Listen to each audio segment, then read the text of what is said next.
comment rester écolo sans finir dépressif. Je vous avoue qu'il y a une dizaine d'années, je voulais l'intituler « Comment rester écolo sans devenir dépressif ». Il s'est avéré que ça n'était pas possible, mais l'idée était de ne pas rester non plus dépressif tout en restant écolo. C'est, sans me vanter, un petit manuel de survie psychique à l'usage de ces temps incertains qui viennent, parce que la blague ne fait que commencer. La blague de la catastrophe. Alors, je suis une vraie névrosée professionnelle. J'ai démarré en l'an 2000 exactement à Libération. J'ai donc 20 ans de journalisme environnemental dans les pattes. Je me présente.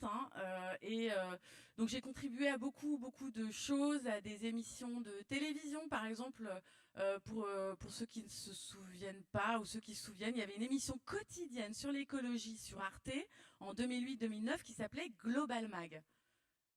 La seule chaîne en France qui a fait une émission quotidienne d'1 heure par jour sur l'écologie, c'était Arte. J'ai 2000 articles dans les pattes, une douzaine de documentaires, donc des documentaires qui sont à la fois des enquêtes sur les questions, pareil, pour Arte ou pour France Télévisions, des questions de nucléaire, d'énergie, d'énergie beaucoup, parce que gaz de schiste, les déchets nucléaires, la sécurité nucléaire, la sûreté nucléaire, c'est un peu ma passion, le nucléaire, je vous raconterai pourquoi. J'ai commis 3 livres, dont un sur les déchets nucléaires, je suis désolée, c'est vraiment une passion. Et puis des reportages un peu partout dans le monde, vous allez voir, je vais vous montrer. Je voudrais vous montrer parce que, en fait, 20 ans de journalisme environnemental, il faut que vous vous rendiez compte que c'est tous les jours, notamment à Libération, parce qu'on a créé la page Terre en 2003, une page Terre quotidienne sur l'environnement, ça donne des sujets comme cela. Alors par exemple, en haut à gauche, c'est l'archipel de Tuvalu. Est-ce que vous connaissez Tuvalu ? Tuvalu, petite virgule du Pacifique. Là, vous avez une île qui fait 2,6 km². À gauche, vous avez l'océan Pacifique et à droite, vous avez le lagon. Ce que vous voyez, le trait noir, c'est la piste d'atterrissage. Et là, vous avez 5000 personnes qui vivent ici. Donc c'est une zone très très dense. Et le mont Funafuti est à 4 mètres de hauteur. Je vous assure, il l'appelle le mont Funafuti. Vous avez des grandes marées qui s'accélèrent depuis 98 à peu près. Il y a une station météorologique là-bas. Et en gros, les grandes marées, vous avez des amplitudes de 3 mètres. Donc quand vous avez un sommet à 4 mètres de hauteur, une amplitude de 3 mètres de la grande marée, vous avez les pieds dans l'eau tout le temps, mais vous n'avez pas que les pieds dans l'eau. À la limite, les pieds dans l'eau, vous achetez des bottes. Non. Vous avez également toutes les pratiques culturelles qui sont modifiées, parce qu'on mangeait beaucoup d'arbres à pain là-bas, des petits potagers dans les jardins. Et quand toute l'eau salée arrive sur ces terres-là, plus rien ne pousse. Voilà, ça devient saumâtre et plus rien ne pousse. Donc importation de corned beef, de riz, les gens sont devenus obèses. Et puis il n'y a pas que ça, il y a aussi leur imaginaire qui est colonisé. On regarde des films américains, des courses-poursuites dans les rues de Los Angeles ou de San Francisco. On rêve d'avoir. Et ça nous donne, ça a donné des reportages où moi j'ai un petit peu mangé ma bonne conscience de blanche, occidentale, riche, bien née, qui n'est pas aux avant-postes des réchauffements climatiques et pourtant qui cause les réchauffements climatiques. Et en plus, eux, ils vivent les réchauffements climatiques qu'ils n'ont pas causés, mais ils rêvent de vivre le mode de vie qui est responsable excusez-moi l'expression, des emmerdes qu'ils ont. En bas à droite, alors je suis montée à bord de ce bateau, qui est un bateau qui fait quand même une trentaine de mètres. Derrière, il y a un hélicoptère. On était dans l'hélicoptère quand on prenait cette photo. Donc imaginez un peu le monstre. Là, ce monstre, c'est donc l'Arctic Sunrise de l'association de l'ONG Greenpeace, qui prenait à bord, c'était des campagnes de recherche. Ils prenaient à bord des chercheurs indépendants. Donc ce sont des campagnes qui coûtent à peu près 2 millions d'euros. Voilà pourquoi c'est bien de contribuer à des ONG, parce que parfois elles permettent à des chercheurs d'aller faire des mesures. Cette année-là, sur le bateau, il y avait une océanographe qui mesurait un peu les températures à différents niveaux. Et puis il y avait quelqu'un qui montait sur les glaciers. Et quand on allait sur les glaciers avec lui et sa valise GPS pour voir quelle était la vitesse d'avancement du glacier, de façon de tomber dans la mer. On entendait le glacier qui claquait. On nous posait en hélicoptère.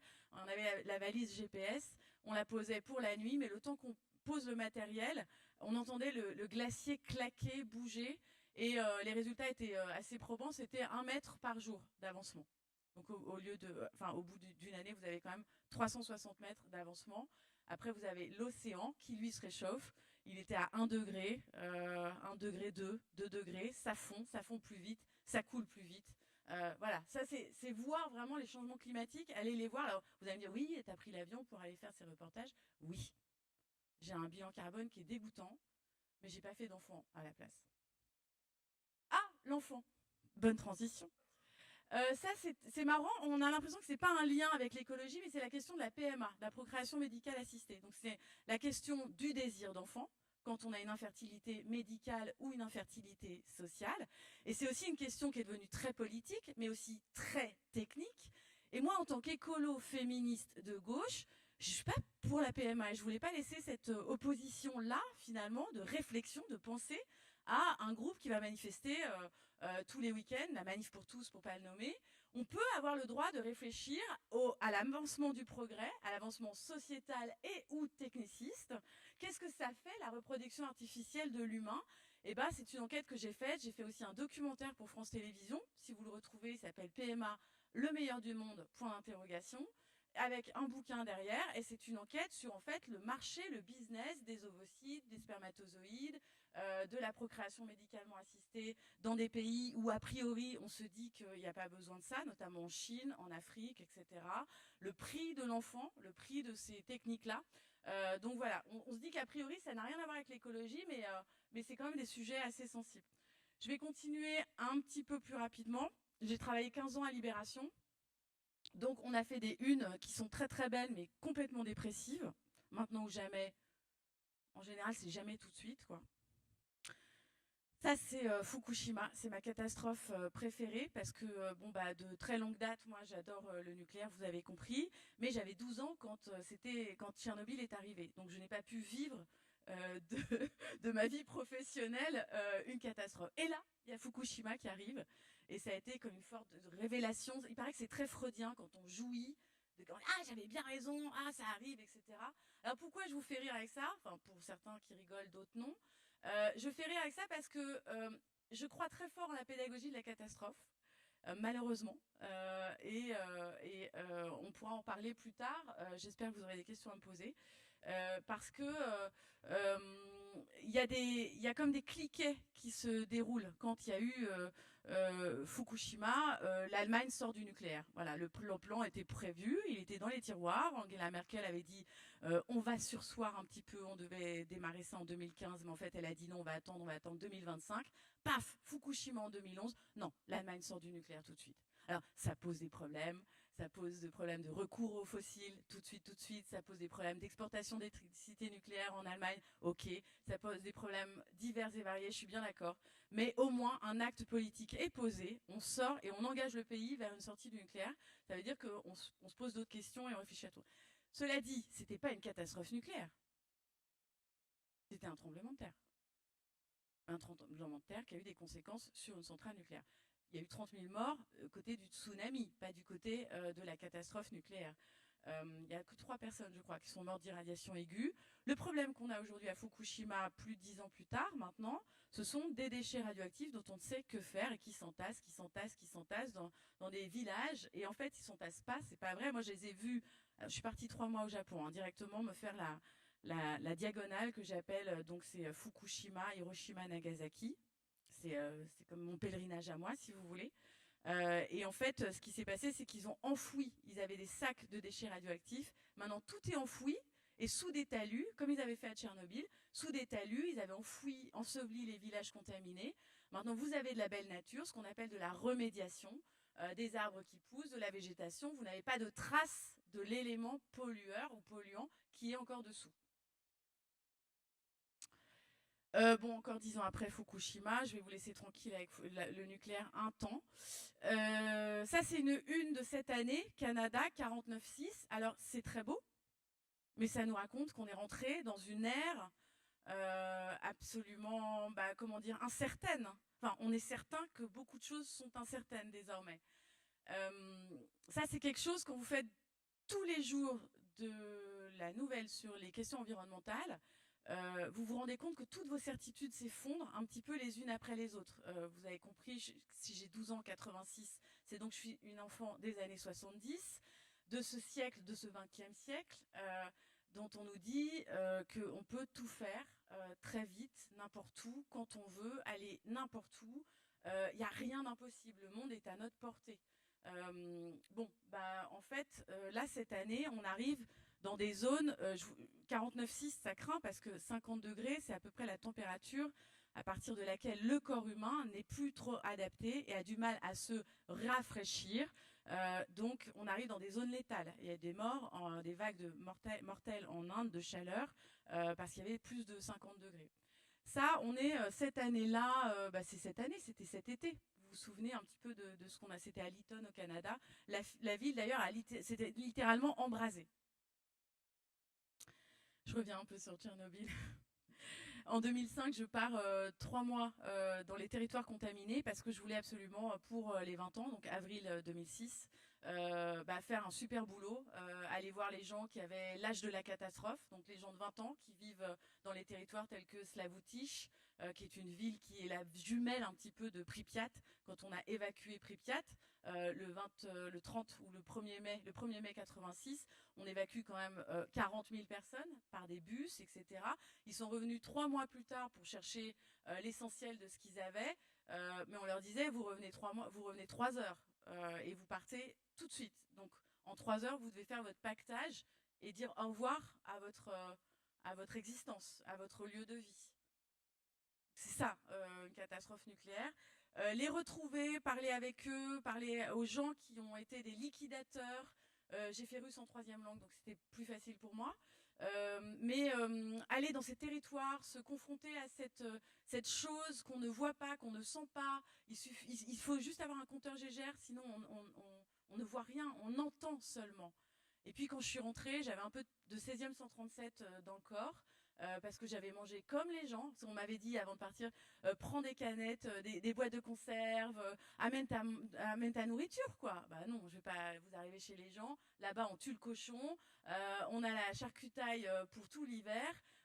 Quand vous arrivez, vous connaissez pas, peut-être certains d'entre vous connaissent l'hospitalité russe, slave. Enfin, vous arrivez dans une maison, on vous sort, bon, certes la bouteille de vodka, ça je dis pas non, mais surtout les terrines, les bonbons, les fruits s'il y en a, le lait parce que bois du lait, t'as l'air jeune. Enfin voilà, c'est tout de suite parti pour une ripaille d'hospitalité et de joie extraordinaire. Donc effectivement, je suis revenue avec un peu de matière. Et à ce moment-là, on m'avait dit, j'étais allée à l'IRSN, l'Institut de radioprotection et de sûreté nucléaire, et on m'avait dit, vaut mieux pas tomber enceinte dans les 40 mois qui suivent, le temps que le 6e 137, qui se fixe sur les organes mous, s'évacue.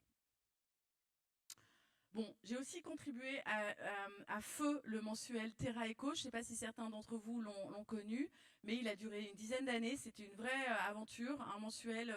On était jeunes, on y croyait, on se disait. Et un des derniers numéros, c'est bon, pourquoi tout le monde s'en fout? Voilà. Mais effectivement, on a fait beaucoup de unes marrantes.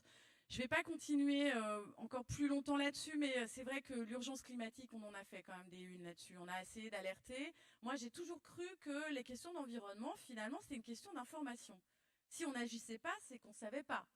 Parce que les gens vous disent non, mais attendez, si c'était aussi grave, on nous l'aurait dit. Hein, t'inquiète pas. Enfin, je veux dire, on le saurait, quoi.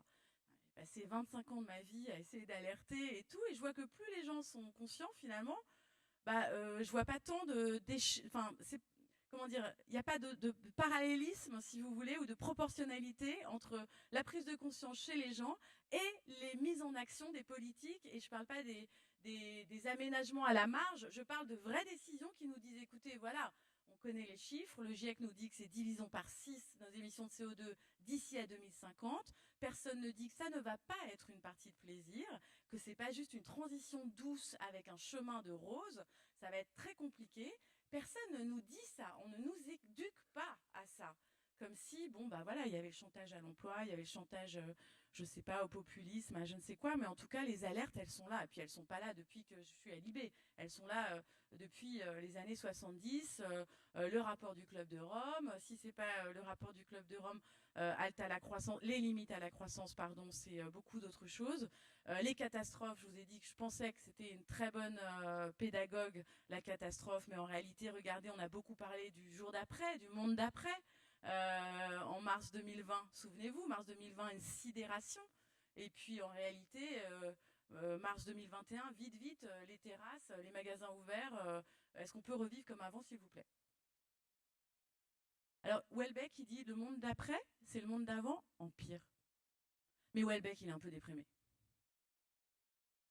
Tout ça, vous l'avez compris, c'est quand même 25 ans à baigner dans la mauvaise nouvelle. Et je défie n'importe qui ici dans cette salle de tenir, enfin psychologiquement quoi, de tenir ça quoi.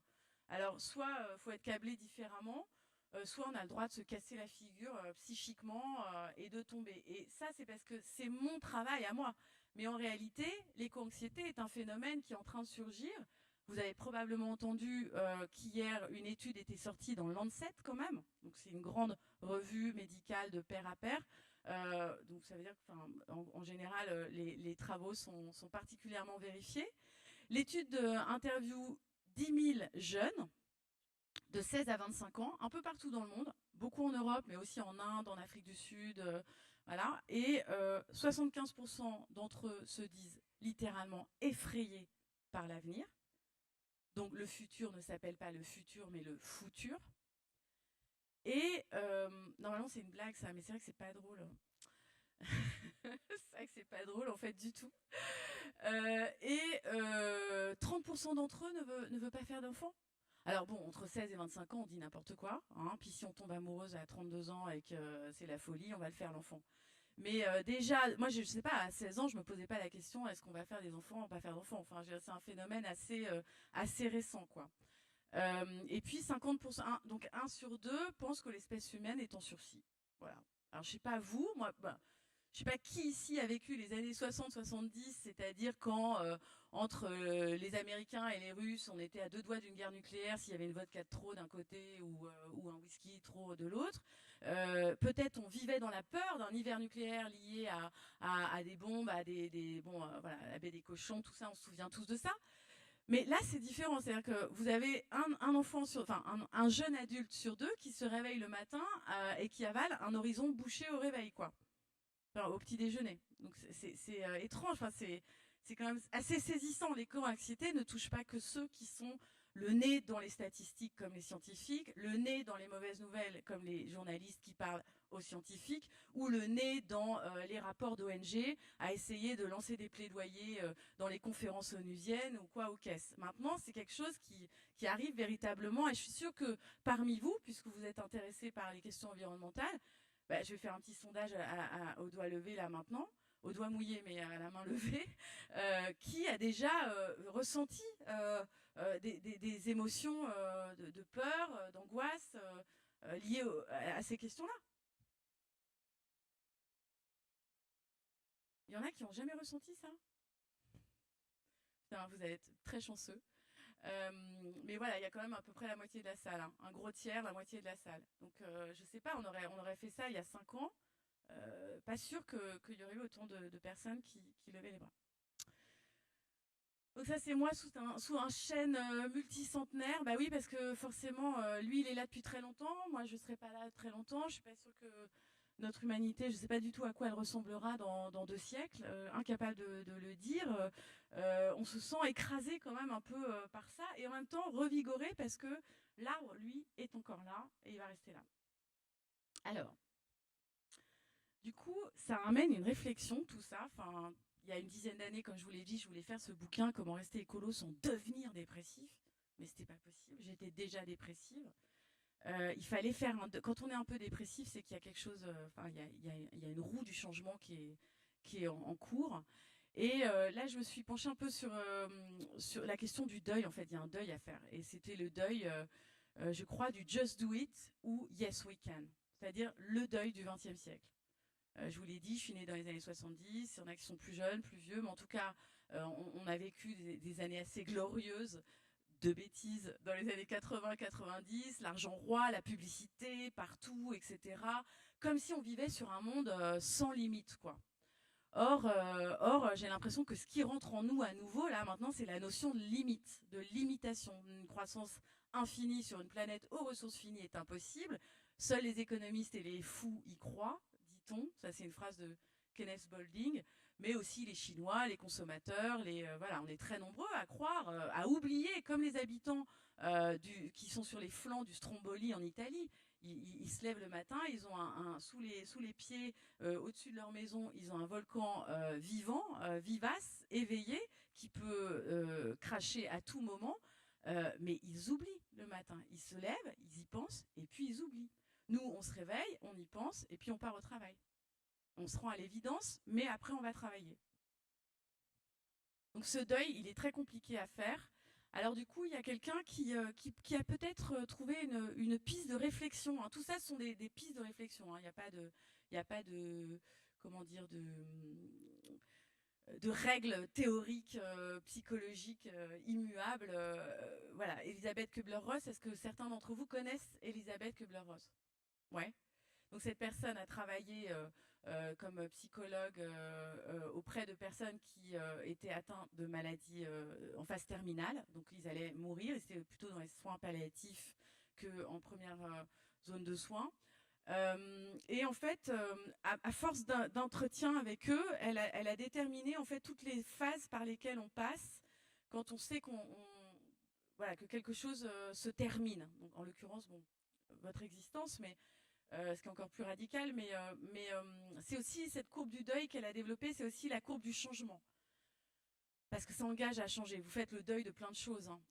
En général, dans la vie, on vit plein de micro-deuils, hein, sans que ce soit des catastrophes. Donc il y a ce côté choc, la sidération. C'est-à-dire que c'est vrai, quand vous découvrez l'ampleur des enjeux environnementaux, vous êtes un peu sidéré. Tout de suite, le réflexe de la psyché humaine, c'est de dire non, ce n'est pas possible. Enfin, ça n'existe pas, sinon je serais au courant, quoi. Enfin, surtout en l'occurrence pour ça. Et puis même quand on vous apprend la mort d'un proche, premier truc, c'est non, c'est pas possible. Il y a une négociation qui peut se mettre en place aussi. Ah bon, je suis malade, je suis en phase terminale du cancer du poumon et je n'ai jamais fumé, quoi. C'est injuste. Donc c'est de la colère qui se met en place. Vous avez plein d'émotions qui se mettent en place, des émotions basses, on les appelle, la colère, la peur, l'impuissance, la tristesse, la douleur, évidemment. Mais il y a une négociation entre le déni et ces émotions très très fortes qui sont des émotions basses, contrairement à la joie, l'enthousiasme, qui sont des émotions hautes. Tout ça vous met dans un système de dissonance cognitive, c'est-à-dire vous savez que ça va mal se passer, mais vous continuez à vivre comme vous aimeriez continuer à vivre, vous aimeriez que ça n'existe pas. Et cette négociation, cette dissonance cognitive provoque, parce que le cerveau est assez bien fait, une dépression, c'est-à-dire qu'on ne peut pas tenir la résistance d'aller d'un truc à l'autre en permanence. Donc, paf, on tombe. Et la dépression, en fait, je vous avoue que c'est une très très bonne nouvelle. Tous les gens dépressifs devraient être super contents de l'être, parce que c'est une très bonne nouvelle. Ça veut dire, non, mais ça veut dire que c'est le début du changement. C'est le début d'une acceptation, l'acceptation que quelque chose n'allait pas, qu'il faut l'abandonner, et que quelque chose va naître. Parce que sinon, on reste là au milieu, on abandonne le monde d'avant et on va vers le monde d'après, mais on ne sait pas où il est. Il y a quelque chose qui va nous mettre en mouvement. Donc il y a les émotions basses qui sont plutôt tournées vers le passé, et le reste maintenant, une fois que vous êtes bien déprimé, vous êtes bien au fond du trou, paf, c'est l'avenir. Mais il faut le reconstruire, et ça se fait vraiment pas en deux secondes, pardon. Alors, je vais vous montrer surtout. Donc, sachez que c'est une courbe, mais pour ceux qui connaissent la sinusoïde, pour moi, on disait le cycle du deuil. Le cycle du deuil. Alors, vous êtes sorti de votre dépression, résilience, vous en parlez, action, hop, bon, et le cycle est terminé. Non, c'est une sinusoïde. Et en plus, ça marche super bien pour les questions environnementales. Parce que vous avez beau être sorti à un moment donné de la dépression, être dans l'acceptation, paf, le GIEC vous ressort un rapport. Vous avez le droit de redéprimer 15 jours. Et de refaire, votre sinusoïde, au départ, elle est longue, elle prend des années, mais en fait, faire comme ça. Alors après, on dit que vous êtes bipolaire. Non. Vous êtes éco-dépressif, hypersensible. Là, alors c'est peut-être un peu loin parce que ça, c'est la version appliquée, c'est la version de la courbe du deuil appliquée à la collapsologie et aux questions d'effondrement. Donc le petit bonhomme, au début, il est là, ouais, tranquillou, la vie est belle, business as usual, donc je vis ma vie comme d'habitude, il doit se passer un truc, j'en ai entendu parler, mais bon, voilà. Puis un jour, l'information, elle rentre vraiment en vous, on ne sait pas ce qui se passe. Est-ce que vous avez dû ce qu'on appelle un aha moment? Un oh my God, ah mon Dieu, paf. Est-ce que vous avez déjà eu ça en question environnementale? Vous sauriez le situer à quel moment précisément?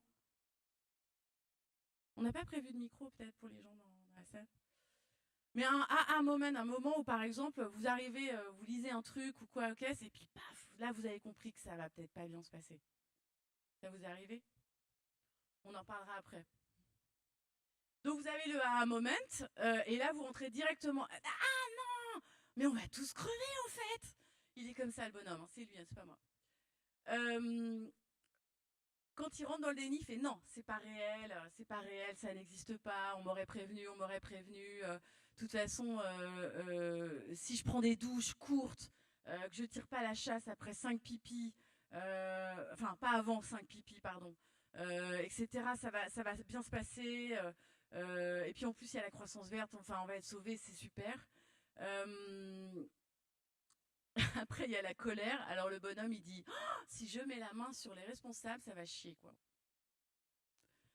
Ok.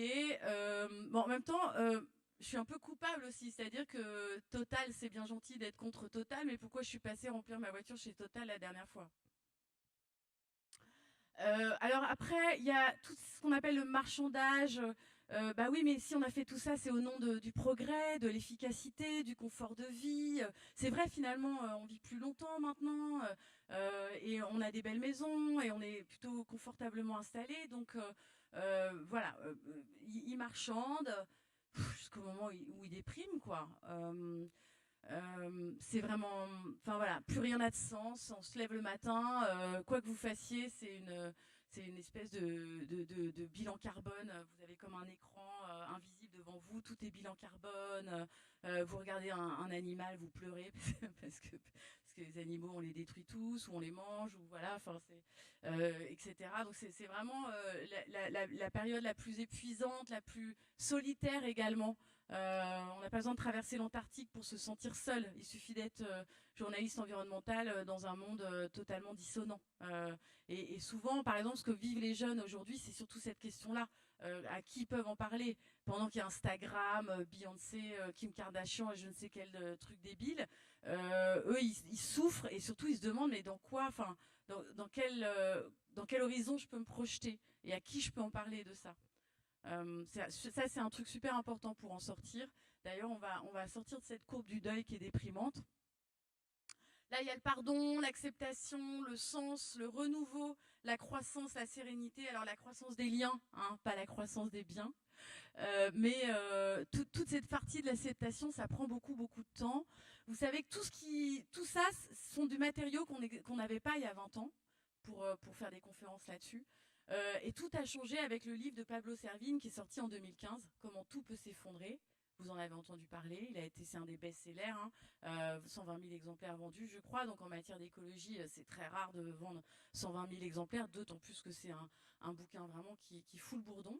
Et ils donnaient leurs conférences, Gauthier Chapelle, Raphaël Sivens et Pablo Servigne, et à la fin, les gens étaient ratatinés, quoi. Enfin, il y avait plus rien, plus personne, il y avait... Qu'est-ce qu'on fait? Donc ils se sont dit, vite, vite, il faut qu'on fasse un deuxième bouquin qui s'appelle L'entraide. C'est sur l'autre loi de la jungle. La vraie loi de la jungle n'est pas la compétition, mais c'est plutôt la coopération et l'entraide. Et puis très très vite aussi un troisième bouquin, parce que l'entraide c'est sympa, mais ça parle pas à grand monde, puisque rien dans notre société ne nous incite véritablement à l'entraide ou à la coopération, que ce soit de l'école à l'entreprise, hein. Et en réalité, le dernier bouquin qui a bien marché aussi, c'est Une autre fin du monde est possible.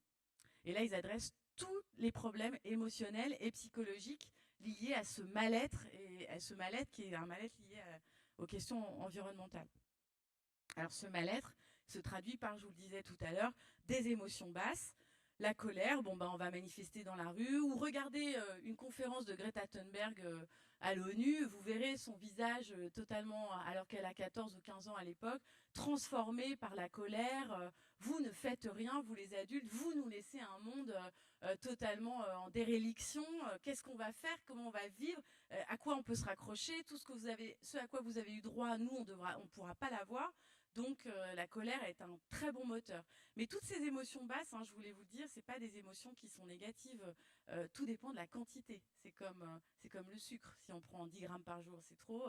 Si on a 0,5 grammes par jour et que c'est du fructose, ça va. La colère, à petite dose, c'est un formidable moteur. C'est un moteur qui met du vent dans les voiles de l'action. La tristesse, pareil. Si vous êtes submergé par la tristesse, l'atonie totale liée à la tristesse, vous pleurez toutes les 5 minutes dès que vous voyez un magnifique paysage parce que vous pensez à la perte de ce paysage, au mal que l'humain, par sa pression, fait au vivant non humain. Bon, vous êtes submergé, vous êtes tétanisé, c'est pareil. Une petite dose de tristesse, ça fait du bien de la laisser nous traverser et ça nettoie quasiment un peu. C'est comme tirer une chasse d'eau psychique que de pleurer un coup des fois. La peur. Alors la peur, moi j'ai pas d'enfant, donc j'ai pas peur. Mais je pense que quand on a des enfants, ça doit faire peur. Et je crois que c'est même le principal moteur de la peur. Encore faut-il être OK avec le fait de mourir. On peut avoir peur de la mort, tout simplement, de sa propre mort, la mort de société, la mort de nos rêves. Donc ça, c'est pareil, la peur peut être tétanisante. Elle peut être aussi, on le sait très bien, on ne serait pas là sinon si l'homme n'avait pas un cerveau reptilien apte à le faire réagir face à un danger immédiat. Prendre ses jambes à son cou alors que vous avez un mammifère carnivore qui vous court après, vous ne vous en remettez pas. Enfin, je ne sais pas si je suis très claire, excusez-moi. Bref, voilà, la peur instinctive nous fait réagir et donc on part. Sauf que nos questions environnementales ne sont pas des dangers immédiats. Enfin, nous, on a cru, en parlant tous les jours, que ce serait des dangers immédiats, que ça suffirait à faire agir les personnes. Mais en réalité, ce ne sont pas des dangers immédiats et on ne les sent pas toujours tout de suite. Ils sont lointains, les problèmes environnementaux. Les cyclones Katrina, Sandy, Haiwan, qui peuvent tuer jusqu'à 30 000, 40 000, 50 000 personnes en l'espace de quelques heures, on n'en a pas eu beaucoup ici. On a très très peu. On a des fois la vallée de la Roya qui est inondée, des fois. Mais bon, on voit qu'au Canada, 49 degrés, ça arrive. On voit que les inondations en Allemagne cet été, c'était là. Les inondations étaient en France l'année dernière. On oublie en plus, les catastrophes s'enchaînent. Bon, la peur, elle est aussi un moteur. L'impuissance, je trouve que c'est l'émotion la plus terrifiante parce que effectivement, vous avez beau oh là là, alerter. Imaginez, vous êtes un chercheur du GIEC, vous êtes au GIEC depuis 1988 à dire que ça craint. Imaginez le moral du gars du GIEC. 1988, je vous rappelle qu'on était déjà sûr à 92% des origines humaines des changements climatiques en cours. Et les hommes politiques, à l'époque, ont dit au GIEC, vous savez, il faudrait qu'on soit à presque 100%, sinon il y a un doute. Ouais, ok. Bon, on me dit qu'il y a un avion qui va se cracher 9 chances sur 10, je rentre déjà pas dedans. Hein. C'est pas la peine de me dire que c'est 9,9 chances sur 10. Mais bon, on les a fait bosser, ça y est. Et puis de 88 à 2021, ça y est, on a enfin notre certitude, on est à 99% et on a presque... Bon, je ne vais pas dire qu'on a perdu du temps, mais... Bon, on a bien déprimé. C'est bon. Et à un moment donné, on peut remonter à la vie quand même. Et alors là, c'est toujours imaginer cette courbe du deuil. On peut descendre très très vite, mais remonter, ça prend plus de temps. Et remonter, ça va commencer par... en tout cas, ça c'est infaillible et c'est valable pour n'importe quelle dépression, de n'importe quelle origine, n'importe quel traumatisme ou n'importe quel deuil. En parler autour de soi. En parler. Et ce qui est bien, c'est que, bon, je ne veux pas faire ma Tati Daniel de l'écologie, hein, mais il y a 20 ans, il n'y avait personne avec qui on parlait. On passait vraiment pour des fous, quoi. Et maintenant, on peut en parler. Il y a des groupes de parole, il y a des bouquins. D'ailleurs, je ferai une signature après. Il y a comment dire, il y a des informations un petit peu partout. Il y a des émissions, voilà. Comment dire, vous êtes plus seul. Il y a des associations environnementales qui ne sont pas comme avant où il y avait 3 personnes, quoi. Maintenant, il y a du monde et tout le monde est à peu près sujet, enfin, je pense soumis à la même enseigne dès lors qu'il est un peu sensible. Se rapprocher de personnes qui vivent la même chose, c'est important parce que toutes ces choses de l'ordre de la reconnaissance du problème par l'autre, c'est déjà une façon de vider, comme on m'a dit tout à l'heure, comme je l'ai dit tout à l'heure, de tirer sa chasse d'eau psychique. Après, toutes les notions d'acceptation, alors là, c'est pareil, ça prend aussi beaucoup de temps, mais ça peut aller vite dès lors qu'on est accompagné, qu'on a quelques méthodes. On a trouvé et expérimenté depuis une vingtaine d'années beaucoup de choses dans ce sens-là. Vous avez, par exemple, la marche du temps profond. Est-ce que vous connaissez la marche du temps profond? Alors imaginez, c'est une marche de 4,6 km. Chaque pas fait 1 million d'années. Et vous êtes à 4,6 milliards d'années. C'est la création de la Terre. À 2,4 milliards d'années, c'est la grande oxydation. Là, c'est que des amibes, pendant 2 km. Donc, il ne se passe pas grand-chose. Il y a 21 étapes durant cette super marche. Et je vous conseille vraiment, tiens, si pendant vos ateliers et tout ça, essayez de contacter des personnes qui peuvent vous animer des marches du temps profond parce que c'est génial. On peut se balader dans la ville ou en forêt, dans les parcs, etc. Puisqu'il y a beaucoup d'arbres dans Melun. Le long de la Seine, tout ça. Et en fait, on marche, on apprend en fait toute cette histoire qui nous dépasse. 4,6 milliards d'années. On sait que la Terre a encore 4,6 milliards d'années devant elle. Bon, 1 million d'années, un pas. Vous arrivez à 7 mètres de la fin. Vous êtes chez Toumaï. 7 millions d'années. Bon, là, vous avancez, tout ça. C'est à 15 cm. Enfin, Jésus, il est à 0,2 mm, quoi. Et je vous assure, c'est rigolo parce que du coup, ça relativise vachement ce qui nous arrive. Et accepter, relativiser, c'est des choses assez importantes aussi. C'est pas si grave ce qui nous arrive. C'est la planète, elle va très bien s'en sortir. Quand on dit sauver la planète, on sait tous maintenant que c'est pas ça, mais c'est plutôt sauver les conditions de vie sur Terre de l'espèce humaine dans lesquelles qui ont été stables pendant 10 000 ans. Et ces 10 000 ans, c'est sortir de sa grotte du néolithique pour aller jusque sur la Lune. Bon, voilà. C'était 15 degrés en surface, en température moyenne, du pôle Nord au pôle Sud, en température moyenne, 15 degrés. Et ça bascule.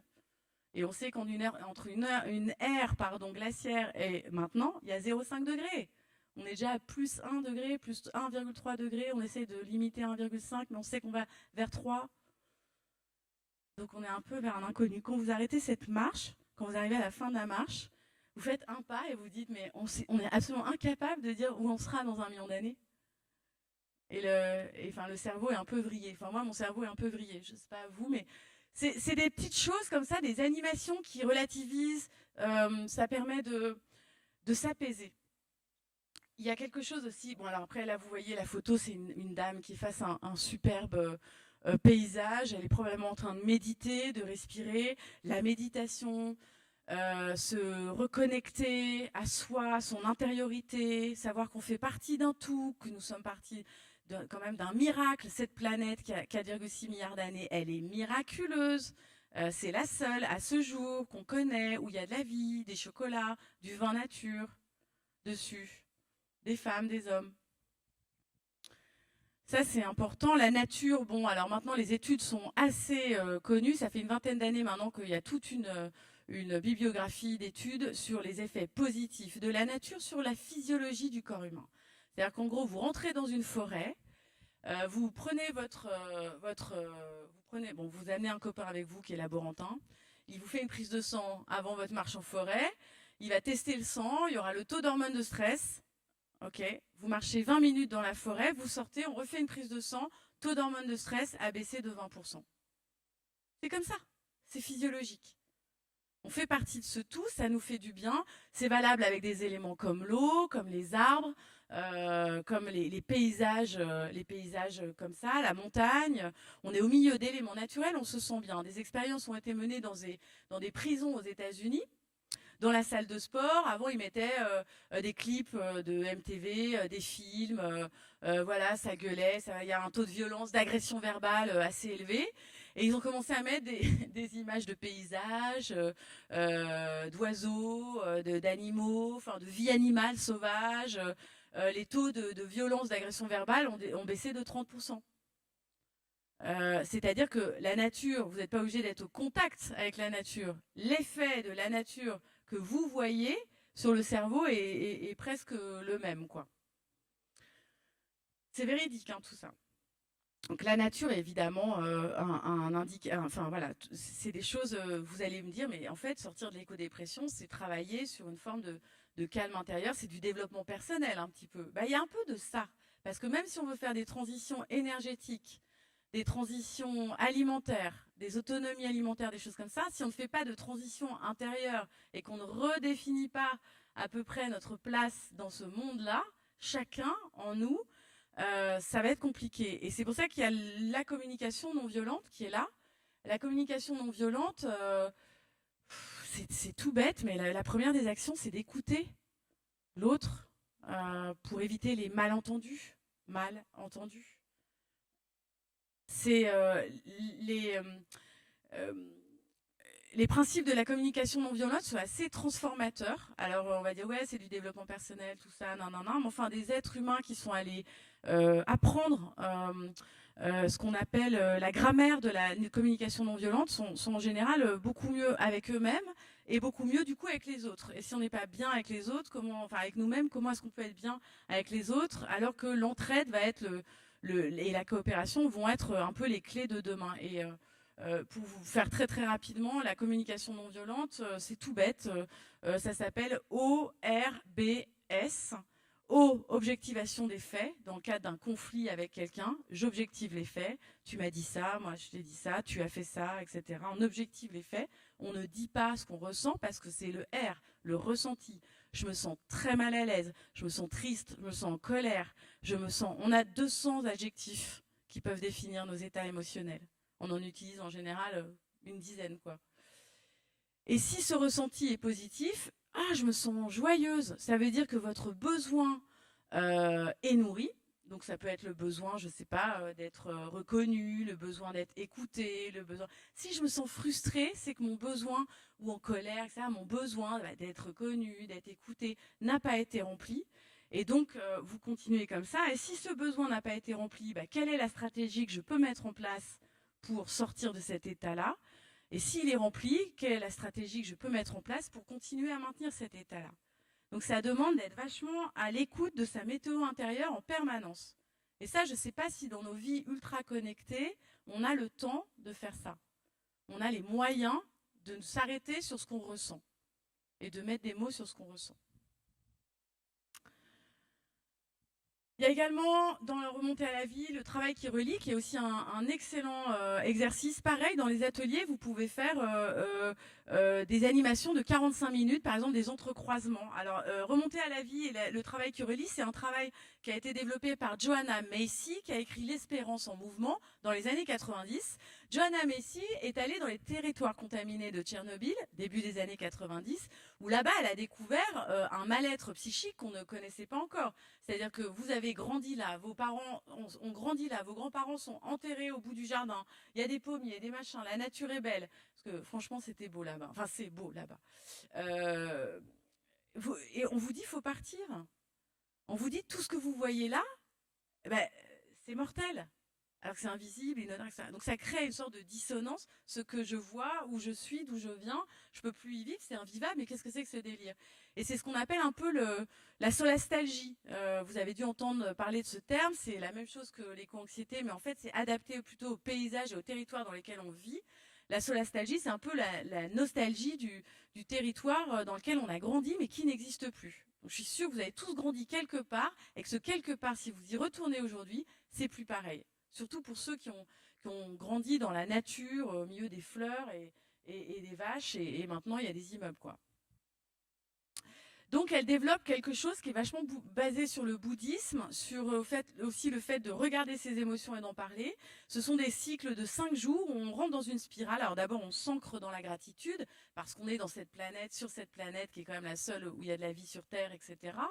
Le lendemain, on honore sa peine pour le monde. Donc là, on lâche complètement les vannes, on ouvre les vannes. la colère, l'impuissance, on y va. Et il y a tout ce qu'on appelle un mandala, un mis en place qui permet de servir d'exutoire. Et chacun passe, chacun à son tour. En général, après cette journée-là, tout le monde va dormir très tôt parce que ça vide complètement les émotions et puis c'est cathartique. Et vous savez, quand un humain voit un autre humain pleurer, c'est naturel, c'est comme ça, c'est physiologique là aussi. Il y a des émotions très, très fortes et très intenses qui peuvent venir. Ça fait un bien fou. Vous êtes comme lavé et le lendemain, vous pouvez changer de regard sur le monde. Pareil, des exercices toute la journée, vous changez de regard sur le monde. Vous allez de l'avant le 5e jour ou 4e jour. Et aller de l'avant, c'est voilà, j'ai un projet, finalement je vais le mettre en place. Il me trotte dans la tête depuis tellement longtemps. Et puis là, voilà, je vois qu'en fait, il peut y avoir un confinement du jour au lendemain. Un virus de 15 nanomètres peut modifier la trajectoire de l'humanité pendant 3 mois.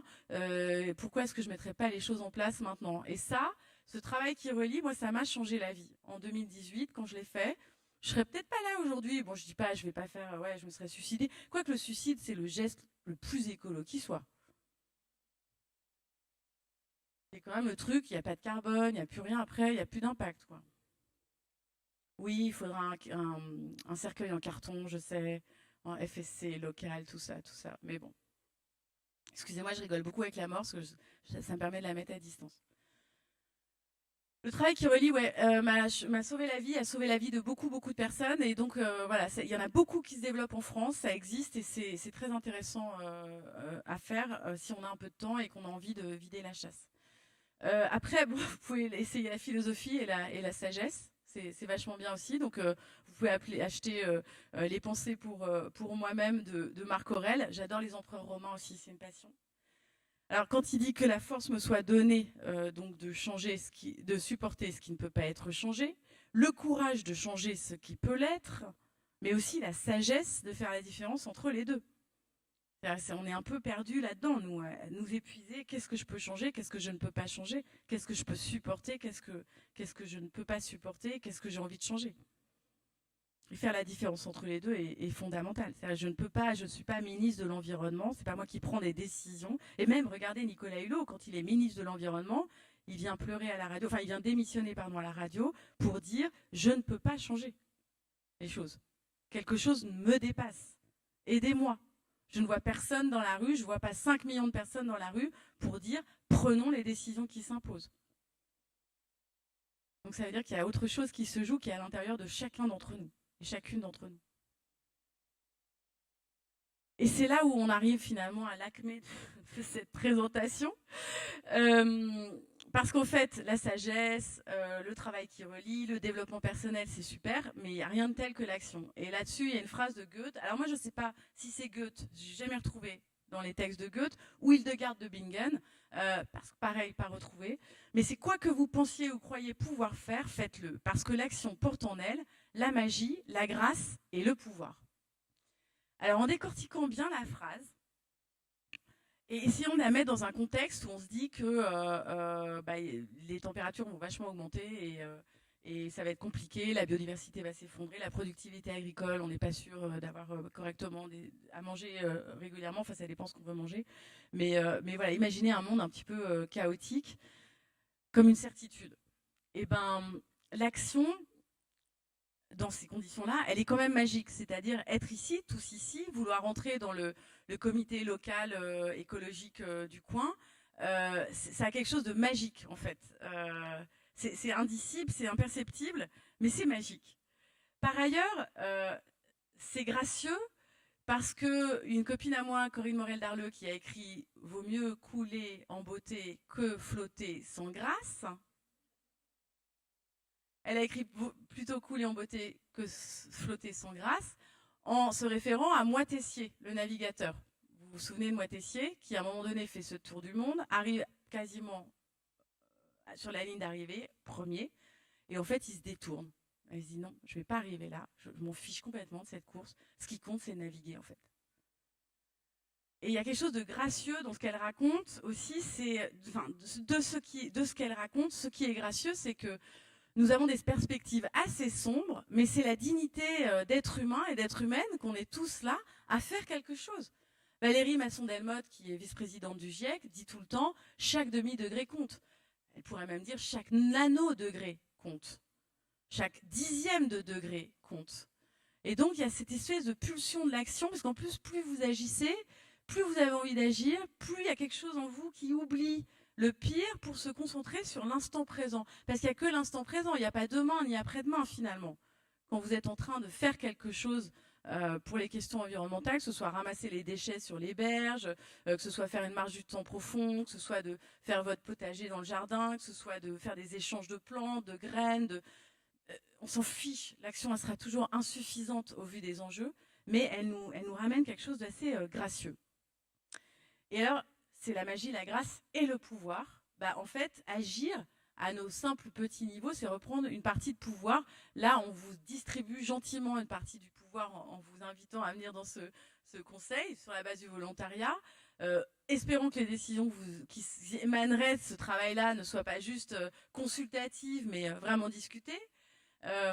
Mais au-delà de ça, parce que regardez ce qui est arrivé aux citoyens de la Convention citoyenne pour le climat, hein, ils sortent 150 mesures qui sont assez radicales, assez sympas, on les attend depuis Grenelle 1, Grenelle 2, 2008, 2009, etc. Bon voilà, à peu près toutes les mêmes mesures étaient dans la Convention citoyenne pour le climat, et la loi climat de Macron ne conserve que 10% des mesures.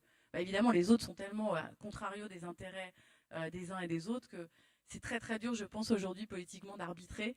Sauf si on arbitre pour le bien commun et le futur. Mais voilà, bon, en tout cas, peut-être que ce pouvoir dont on vous distribue des parties, vous pouvez l'exercer dans le cadre d'une institution et du régalien d'une certaine façon, et du républicain. Mais il y a aussi une autre forme de pouvoir, c'est de se désencastrer finalement du système qui se moque bien de nous de toute façon et qui n'a pas besoin de nous pour édicter les règles du jeu. Les petits pas, bon, forment des grands soulagements, c'est ce que je viens de vous dire. On ne connaît pas assez finalement les bienfaits psychologiques de l'action, aussi infime soit-il. Chaque demi-degré compte, ça c'est Valérie Masson-Delmotte qui dit ça. Les actions sont insuffisantes mais nécessaires. Et après j'arrive sur le territoire local parce qu'en fait là où on vit qui compte, c'est pas la COP 26 à Glasgow où vous allez pouvoir agir vous.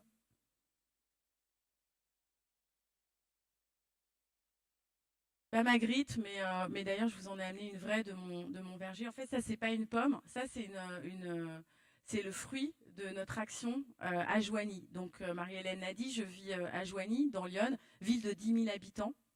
Alors, après avoir vécu 25 ans dans Paris, c'est-à-dire 1 million, 1,5 million d'habitants, la course partout, etc., arriver à Joigny, c'était comme arriver à la campagne, quoi. Mais en réalité, c'est pas une campagne, c'est une ville de 10 000 habitants. Il y a son centre commercial, il y a l'hôpital, voilà, il y a évidemment la mairie, les services publics d'une manière.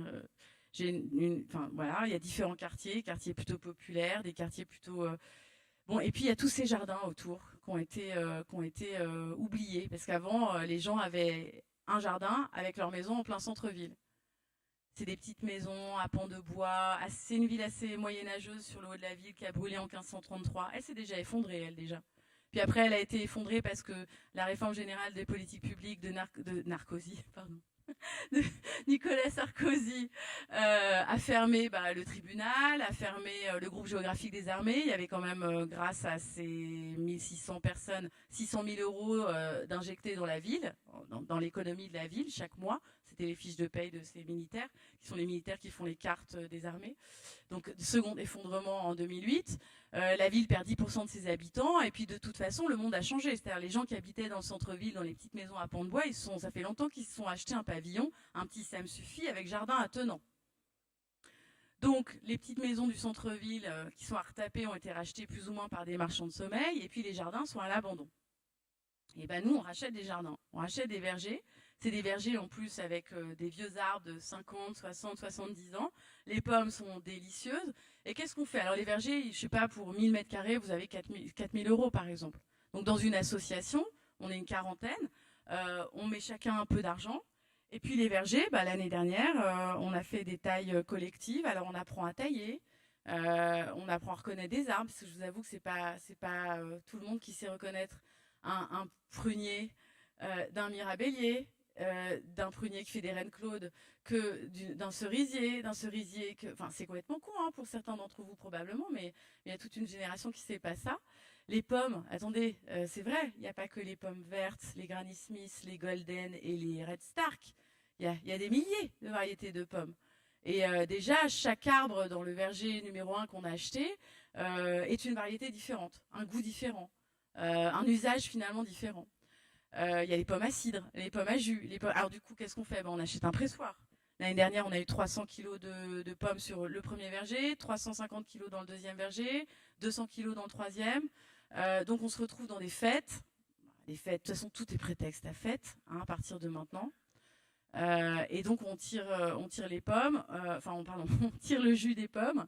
On ramasse les cerises, on les distribue, on fait venir les écoles, on essaye de faire d'éducation à l'environnement par le réel. Et comment éducation à l'environnement, j'aime bien quand on dit que c'est pour les enfants, mais en réalité, c'est aussi pour nous. Quand on ne sait pas tailler un arbre fruitier, vous allez me dire oui, mais moi, je vis dans tel bar HLM, j'ai pas besoin de savoir tailler un arbre fruitier, ça me servira jamais. Et ben en réalité, on fait venir les gens qui vivent dans les bars HLM de la Madeleine, à Joigny, parce que je pense qu'un jour ça pourrait servir. Enfin, nous, on pense qu'un jour, alors, on parle pas d'effondrement et de collapsologie tous les 5 matins, n'empêche que nos pommes, elles ont je sais pas, une puissance politique inégalée, quoi. Alors je sais que Chirac disait qu'il fallait manger des pommes, mais il avait tout compris en fait, cet homme-là. Il avait vraiment tout compris.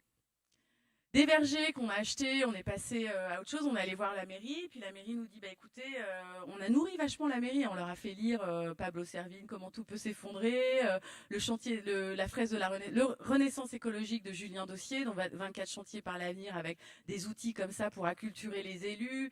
Parce que vous avez parlé vachement de l'action des élus qui viendraient inviter les citoyens à agir, mais nous, on est des citoyens qui poussons les élus à agir. Et c'est marrant, ça peut marcher dans les deux sens. Alors, ce que je retiens d'ici, c'est qu'en tout cas, nous, on va les forcer à faire les inviter à faire un comité local écologique, là. Mais ça marche dans les deux sens, en fait, ce truc-là. Si vous avez une poignée de citoyens super volontaires, qui a des idées, qui a envie, qui a un peu de moyens et qui a du temps, parce que ça va être ça la clé quand même du truc. Et on est nous la dernière ville de Lyon à gauche. Alors je m'en fous de la gauche et de la droite, mais ça veut dire quelque chose quand même. Enfin, il y a 480 communes dans Lyon. C'est la dernière ville à gauche. Le reste, bon, c'est glyphosate et compagnie. Grande culture céréalière. On les fait bien rigoler. Nos vergers sont encerclés par des grands espaces, soit de colza, soit de tournesol, soit de blé. Au départ, je voulais mettre des banderoles. Non, au glyphosate, on m'a dit, Laure, calme-toi. C'est pas ça l'entraide, la coopération. Et ils ont eu raison parce que du coup, on leur demande, dans les portions qui sont attenantes au verger, finalement de nous les prêter ou de nous les louer. Puis on pourrait faire d'autres cultures que. Puis en fait, si on parle et qu'on discute et qu'on s'offre, on boit leur vin, on se force à boire leur vin. Les rencontrer et eux qui nous rencontrent, on n'est pas que des néo-bobos ruraux parisiens, nanana, qui savent tout sur l'écologie, je suis allée chasser avec eux. Non, mais c'est super la chasse. Enfin, partie animaliste, je veux dire, enfin. Non, mais c'est la seule viande que je m'autorise en fait parce qu'elle est sauvage et tout ça. Mais en fait, non. Enfin, excusez-moi, on mange pas de sanglier. Mais en tout cas, on a fait des bonnes rencontres qui sont basées finalement sur l'écoute, encore une fois, de l'autre, de sa différence et de tout son parcours. À partir d'une pomme, on a réussi à faire une association qui maintenant n'a pas pignon sur rue, c'est pas ça que je veux dire, mais qui est une force de proposition en permanence. Et on voit aussi, moi, j'ai découvert ce monde-là, c'est qu'en gros, il y a tout un monde de la subvention, que ce soit la région, les départements, les villes, l'Europe. Si les citoyens s'organisent et ont envie de bosser un peu, on arrive à avoir des lignes de budget. C'est notre argent à tous finalement, et on peut l'employer. Ne pas laisser cette chose-là aux politiques en fait, exclusivement. Et donc, je vous avoue qu'effectivement, c'est du temps long, c'est un investissement de malade en termes d'énergie, par ailleurs. Une fois que j'ai fini ma semaine, le samedi, je suis sur les marchés, on est sur les marchés à plusieurs à faire de la retape. Les jeunes de La Bascule sont arrivés à Joigny. La Bascule est une association montée par Maxime de Rostolan en 2019. Elle s'adresse et elle occupe vachement de jeunes qui ont 25 ans, ils sortent d'écoles de commerce ou d'écoles d'ingénieurs et ils ne veulent pas participer, ils sont diplômés, hein, mais ils ne veulent pas participer après une ou deux années de salariat, ils ne veulent pas participer. Alors qui faisait les lignes des usines, des portefeuilles de Louis Vuitton, un autre construisait les usines de soja au Brésil de je ne sais plus quel groupe, Sophie Protéol je crois. Finalement ils ont dit non. Et ils sont là et ils travaillent sur le territoire à la résilience. Alors j'aime pas le terme, ça voudrait dire revenir à l'état précédent, mais à cette espèce d'adaptation pour les temps qui viennent. Donc des fresques du climat, des fresques de la renaissance écologique, des outils pédagogiques pour former tout le monde. Parce qu'il n'y a pas que les médias, il y a aussi les associations et les humains qui sont au plus proches. Bon, moi, le seul vraiment anxiolytique que j'ai trouvé, c'est le rire. Non, il y a l'action, bien sûr, j'en ai parlé. Le rire, vous avez compris un peu, je suis un peu sardonique, un rire jaune à faire des blagues pourries, mais moi, ça me fait du bien. Parce que mon maître, à moi, c'est Pierre Desproges, qui disait qu'on pouvait vraiment rire de tout. Et de la guerre, et de la misère, et de la mort, et au reste. Est-ce qu'elle se gêne, elle, la mort, pour se rire de nous? Est-ce qu'elle ne pratique pas l'humour noir, elle, la mort? Vous pouvez l'écouter en direct sur une plateforme sur Internet. C'est le réquisitoire du tribunal des flagrants délires. Sur est-ce qu'on peut rire de tout? Vous savez, on nous demande tout le temps est-ce qu'on peut rire de tout? Oui, mais pas avec tout le monde. Ouais, mais si vous écoutez des proches, on peut rire de tout avec tout le monde. Et même aujourd'hui. Et surtout aujourd'hui. Du coup, ce rire, moi, j'étais encore à Libération, vraiment adepte, quoi. Et du coup, on a inventé avec un ami Bridget Kyoto, qui est en fait la veuve du protocole de Kyoto. Donc une veuve assez joyeuse. Et Bridget, parce que comme Bridget Jones, pour ceux qui connaissent Bridget Jones, donc c'est cette nana qui compte ses kilos tout le temps. Bon, bah là, on compte nos kilos de CO2. Qui boit beaucoup de whisky. Bon, bah là, on va boire du vin nature. Et elle cherche l'amour, quoi. Bon, bah, nous, c'est l'amour. Mais elle aime les hommes alpha, les mâles alpha. Nous, on préfère dire l'amour du prochain, quoi. L'amour de l'humain, d'une manière générale. Et ça a créé ce personnage. Et je vais vous montrer, en fait, la première vidéo qu'on a faite. Elle date de 2011.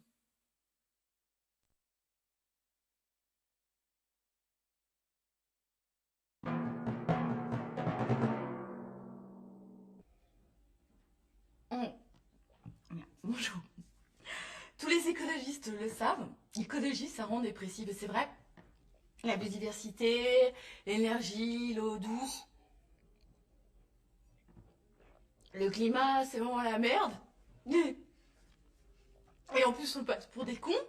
Alors, comment réussir son malheur tout en sauvant la planète? Bon, d'un côté, il y a les antidépresseurs naturels comme le millepertuis. Faut pas les récolter soi-même et tout. Bon.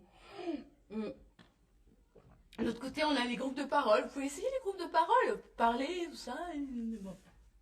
Moi, la solution que je préconise, c'est vin bio, parce que de toute façon, ce serait simple, au bout d'une bouteille, sauver la planète et tout, on n'a plus rien à branler, on s'en fout, on va tous mourir en plus, alors franchement, attends, on boire des coups. Et puis de toute façon, comme on dit chez les Kennedy, on va pas se laisser abattre. Merci.